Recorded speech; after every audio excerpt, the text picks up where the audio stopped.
प्रिय विद्यार्थियों, आज का टॉपिक है बीए द्वितीय वर्ष विश्व इतिहास औद्योगिक क्रांति। औद्योगिक क्रांति सर्वप्रथम इंग्लैंड में प्रारंभ हुई और इससे आधुनिक युग का आरंभ माना जाता है। कृषि एवं हस्तशिल्प अर्थव्यवस्था के स्थान पर उद्योग एवं मशीनों द्वारा उत्पादन की प्रक्रिया को और उसमें परिवर्तन को औद्योगिक क्रांति कहा गया है। यह घटना एक तिथि से घटित न होकर एक लंबी सतत प्रक्रिया का परिणाम थी। यूं तो औद्योगिक क्रांति शब्द का प्रयोग सर्वप्रथम फ्रांसीसी नेता लुई ब्लांक ने सन 1833 ईस्वी में किया है और इनसे फ्रेडरिक एंगल्स एवं कार्ल मार्क्स जुड़े हुए हैं, लेकिन अंग्रेजी में इस शब्द को अत्यधिक लोकप्रिय बनाने का श्रेय इंग्लैंड के आर्थिक इतिहासकार अर्नाल्ड टाइनबी को है। कई बार कंपटीशन में ये सवाल आता है कि इस शब्द के जो लोकप्रिय बनाने का श्रेय है वो है अर्नाल्ड टाइनबी को। पहली बार उसी ने औद्योगिक क्रांति शब्द की विस्तृत व्याख्या व गहन व्याख्या सन 1880-81 में ऑक्सफोर्ड विश्वविद्यालय में दिए गए अपने व्याख्यानों में प्रस्तुत की थी। टाइनबी की मरणोपरांत प्रकाशित रचना lectures on the industrial revolution in England, जो बहुत ही फेमस थी, उसमें इस शब्द का प्रयोग सन 1760 से 1820 के मध्य में हुए इंग्लैंड के आर्थिक विकास के लिए किया गया है। औद्योगिक क्रांति का प्रारंभ 18वीं शताब्दी में इंग्लैंड में हुआ और यह लगभग 1760 से माना जाता है। औद्योगिक क्रांति के अर्थ को विभिन्न लक्षणों के द्वारा समझा जा सकता है। नवीन आधारभूत धातुओं, लौह और इस्पात का प्रयोग, ऊर्जा के नवीन स्रोत, कोयला, विद्युत, वाष्प इंजन इत्यादि का प्रयोग, न्यूनतम मानवीय श्रम के प्रयोग से उत्पादन बढ़ाने वाली नई मशीनों जैसे स्पिनिंग जेनी, पावरलूम इत्यादि का आविष्कार, कारखाना पद्धति का जन्म, संचार एवं परिवहन के साधनों का विकास इत्यादि है। औद्योगिक क्रांति की दो अवस्थाएं मानी जाती है। सर्वप्रथम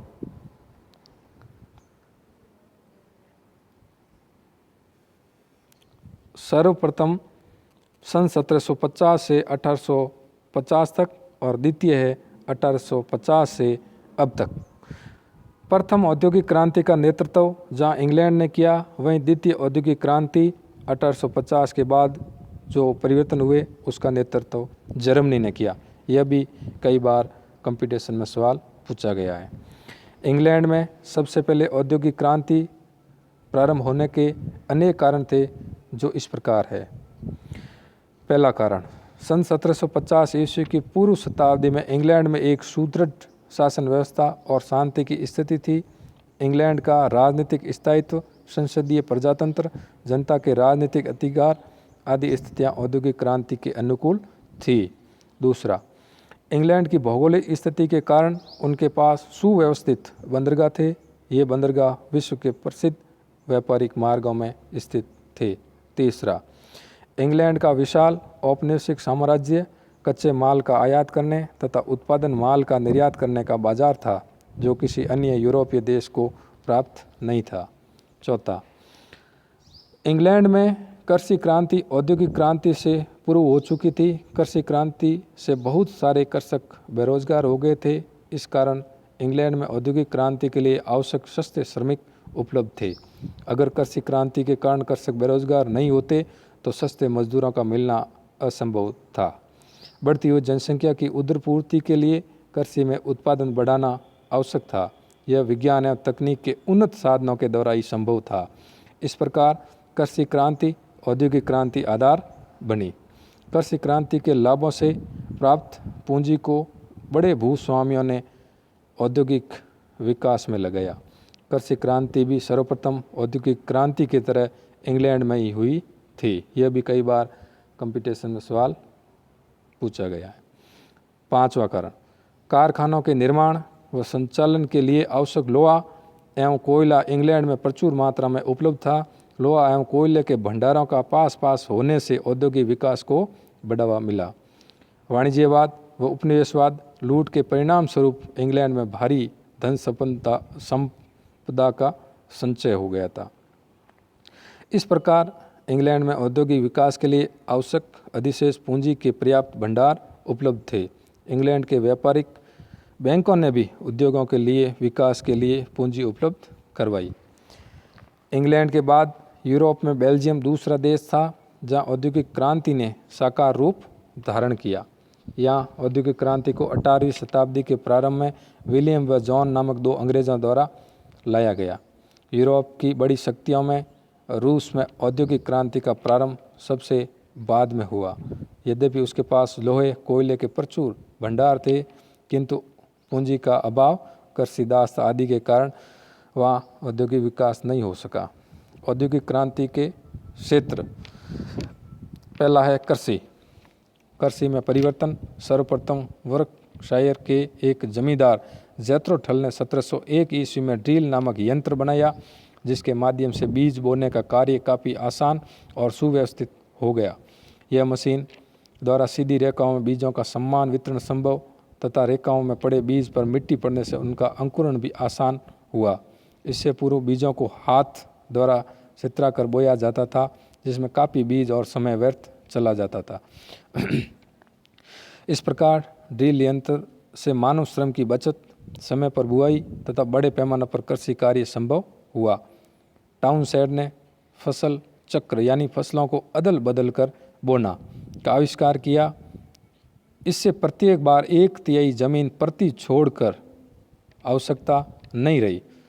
जमीन के अंदर भूमि जो थी वो बीजों का अंकुरण करने लगी और इसमें अधिकतर पौधे फास्फोरस, पोटास और नाइट्रोजन के बिना जीवित नहीं रह सकते थे। उसने कृषि खाद को बढ़ावा दिया। रॉबर्ट बैकवेल ने पशुपालन को एक लाभदायक व्यवसाय बना दिया। उसने पशुओं की नस्ल सुधारने की दिशा में काफ़ी कारगर प्रयास किए और भेड़ की लेसेस्टर नस्ल उत्पन्न की, जो सामान्य भेड़ से दुगने वजन की होती थी। यह भी कंपटीशन में कई बार सवाल पूछा गया है कि पशु नस्ल सुधार का कार्य किसने किया, तो रॉबर्ट बैकवेल ने। चार्ल्स कॉलिंग ने बैकवेल की प्रणाली को और विकसित कर भेड़ों की एक नवीन नस्ल का आविष्कार किया। एक धनी किसान जिसका नाम था आर्थर यंग, सन 1744 से 1820 में इसने नई खेती का प्रचार किया, जिसमें छोटे खेतों को मिलाकर बड़े बड़े कृषि फार्म बनाकर उनकी बाड़ेबंदी का सुझाव दिया था। छोटे खेतों में काफ़ी भूमि बेकार चली जाती थी तथा मशीनों का भी प्रयोग संभव नहीं था। उसने अपने प्रयासों को विस्तार देने के उद्देश्य से एनल्स ऑफ एग्रीकल्चर नामक पत्रिका का प्रकाशन किया।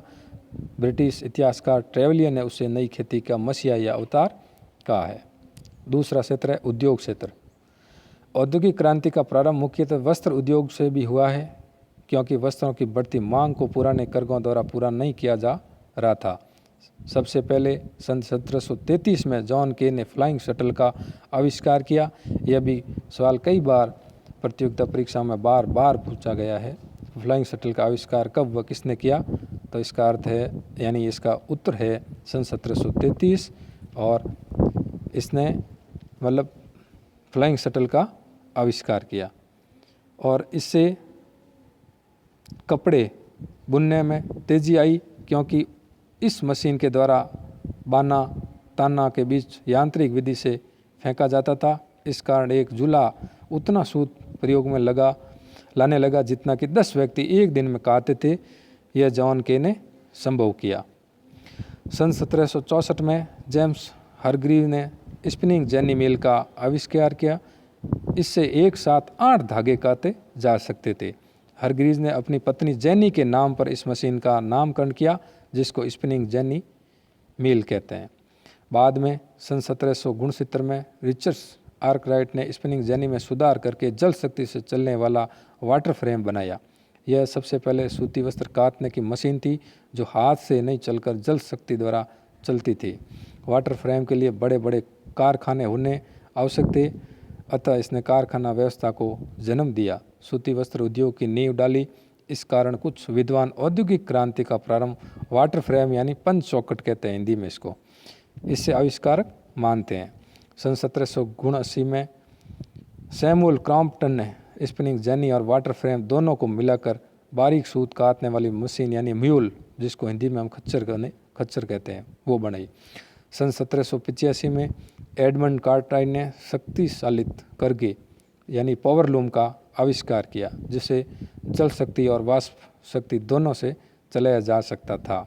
सन 1793 में एनी वेटने ने कॉटन जिन नामक एक कपास ओटने की मशीन का आविष्कार किया। इस मशीन के द्वारा कपास से बिलोनों को दूर करने का काम इतनी शीघ्रता से किया जाता था कि एक मशीन हाथ से काम करने वाली 50 मजदूरों के बराबर काम कर सकती थी। सर्वप्रथम सन 1712 में टॉमसन न्यूकोमन नामक एक अंग्रेज ने खानों से पानी बाहर निकालने के लिए वाष्प इंजन का आविष्कार किया, परंतु खर्चा अधिक होने के कारण इस इंजन का प्रयोग संभव नहीं हो सका। इस इंजन के दोषों को दूर करते हुए जेम्स वॉट ने सन 1769 में कम खर्चीला और अधिक उपयोगी इंजन बनाया। 1856 में हेनरी बेसमर ने जल्दी एवं सस्ता इस्पात बनाने वाली बेसमर विधि का आविष्कार किया। अब है तीसरा क्षेत्र, परिवहन एवं संचार के क्षेत्र में परिवर्तन। जॉन मकाडम ने गिट्टियों को जमा कर सड़क बनाने की आधुनिक सड़क निर्माण विधि का आविष्कार किया। आज भी ऐसे सड़कों को मैकेडमाइज नाम से पुकारा जाता है, यानी ईंट को ईंट में जोड़ना। रॉबर्ट फुल्टन ने 1807 में सर्वप्रथम वाष्प चलित नौका, जिसको हम क्लेमेंट कहते हैं, उसका आविष्कार किया। जॉर्ज स्टीफेंस ने भाप इंजन यानी रॉकेट का आविष्कार किया। इस प्रकार आविष्कार के फलस्वरूप 1830 में इंग्लैंड के मैनचेस्टर से लिवरपूल के बीच विश्व की पहली रेलगाड़ी चली। सन 1869 में फ्रांसीसी इंजीनियर फर्डिनेंड लेसेप ने स्वेज नहर का निर्माण करवाया। यह भी सवाल कई बार प्रतियोगिता परीक्षा में पूछा गया है। इस नहर द्वारा भूमध्य सागर को लाल सागर से जोड़ने का कार्य किया। इस नहर के बन जाने से यूरोप और भारत के मध्य की दूरी 1/3 कम हो गई। संचार के क्षेत्र में अंधे व्यक्ति रोलैंड हिल ने 1840 में डाक व्यवस्था, सैमुअल मोर्स ने तार यंत्र, ग्राम बेल ने टेलीफोन, सन 1876 में जी मार्कोनी ने रेडियो, 1901 में बेयर्ड ने टेलीविज़न का आविष्कार किया। 1903 में बिलवर और ऑरविल राइट बंधु नामक 2 अमेरिकी भाइयों ने हवाई जहाज का आविष्कार किया। 2 महाद्वीपों को जोड़ने के लिए सर्वप्रथम अंतर्जलीय तार यंत्र उत्तरी अमेरिका और यूरोप के मध्य लगाया गया अटलांटिक केबल था। अब चौथा क्षेत्र, आर्थिक। औद्योगिक क्रांति के फलस्वरूप पूंजीवाद का उदय व विकास हुआ, जिससे ये मांग की कि व्यापार वाणिज्य के संबंध में सभी सरकारी प्रतिबंध हटा दिए जाने चाहिए तथा सरकार को इस संबंध में कोई हस्तक्षेप नहीं करना चाहिए।